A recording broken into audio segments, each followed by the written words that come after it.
Hi, I'm Larry Kirkenbauer, president of Excalibur and owner of the Facebook page Building Your Business. I'm also the author of the 10 Cornerstones of Leadership, Respect, How to Get It by Earning It, and the 4 Horsemen of the Apocalypse about managing cash flow in your business. Today I wanted to speak to you about the 5 cornerstones of executive compensation policy.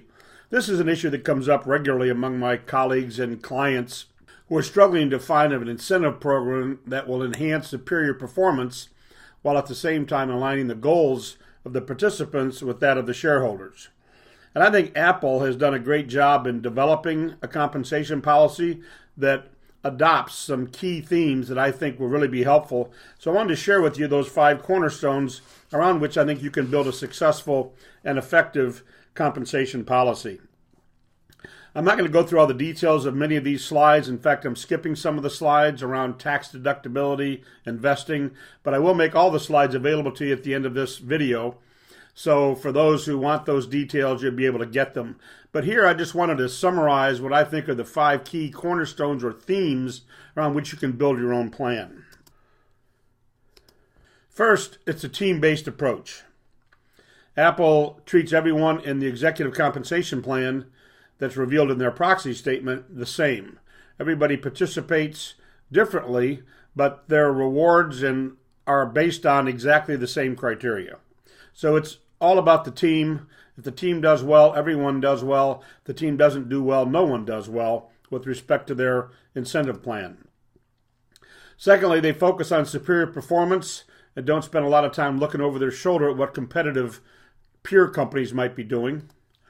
Thirdly, the long-term equity rewards are that device that they've decided represent the best way to align the incentives with the best interests of the shareholders. They have very clear performance criteria, so there's no doubt about whether you will have earned your bonus or not. There's no subjectivity involved except to reduce your bonus. No room for favoritism. And finally, employment at will. All the gingerbread you see in golden parachutes and fancy severance agreements have been stripped out of the Apple compensation policy, so it's a very straightforward relationship between employer and employee. From a team-based approach, and I might say I'm going to have some of these points just kind of roll through as I'm speaking. Again, I'm going to make these slides available to you at the end so you'll be able to capture some of these details. Apple uses what they call restricted stock units as long-term equity rewards. They believe it's the most effective way to retain and attract talent, and to align executive interests with the shareholders, because as the shares improve in value, so will the value accruing to those executives. It's pretty simple, but it's very clear that this team-based approach really does align the interests of these executives with that of the shareholders.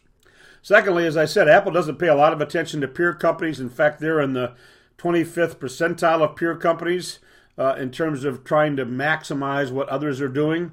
They're really trying to stay focused on what they're doing and what will really work for them. Thirdly, they don't believe in significant cash bonuses. In fact, the bonuses, while significant by most standards, are a relatively small percentage of the executive compensation at Apple because they, again, emphasize these long-term equity awards as the best way to align these executives' interests with the best interests of the shareholders. The performance criteria for those bonuses, however, is interesting because I know this is something everyone struggles with. In Apple's case, it's very simple. It's 50% of the bonus is based on top-line revenue growth and 50% is based on operating income. It's probably the ideal combination to motivate continued sales and revenue growth and at the same time sustaining long-term profitability. And as I said earlier, if a subjective review of an executive's performance is less than laudatory, they're only reduced in their bonus. They don't get an increase by being a great guy, being friends with somebody. Their bonus can't be any higher than that 50% ratio. It could be lower, though, if they're somehow judged not to be attaining some of the other goals that have been set for them. Finally, Apple believes very clearly in very specific employment agreements. They're employed at will. There's no specific of these pay practices listed on the right. There aren't any employment agreements. There are no severance agreements. There are no supplemental benefits. There's no extra payments if there's a change of control. It's a strict relationship between employer and employee at will. And Apple, I think, is trying to build their policy around attracting and retaining that talent by dint of their efforts and performance, not by these golden parachutes and complicated written arrangements. As a quick aside, I just want to review the recent compensation decision when Tim Cook became CEO in August of last year. What's interesting about his award, while significant, is that 50% of his award is scheduled to vest 5 years after he got it, and the other 50% 10 years later. So I think this is certainly one way to make sure that there is a long-term retention incentive here, that this is compensation over a 10-year period, and an awful lot will be left on the table if you don't meet that general 10-year guideline. So I think, again, it makes a lot of sense to look for longer-term performance and arrangements to keep and attract those executives for a longer period of time. There are a lot of other important details in here, and here's a kind of a summary of some of them, just kind of some of the little key elements that I've mentioned. Again, they'll be available for you in slides at the end of this presentation. But again, we're really just trying to focus on the themes here that are really important and could be used in your own compensation plan. A team-based approach that puts everybody on the same page. A greater focus on superior performance than worrying about what others are doing. Long-term equity rewards to represent the best way to align the interests of the executives with the best interests of the shareholders. Clear performance criteria so everyone knows what they need to achieve for those awards to be valuable.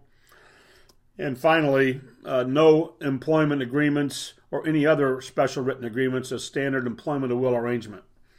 So I hope this has been helpful to you. I think this Apple program really captures the essence of what really you're trying to accomplish in your executive compensation plan. Apple is very confident about the plan they have. Again, they're not looking over their shoulder at what other people are doing.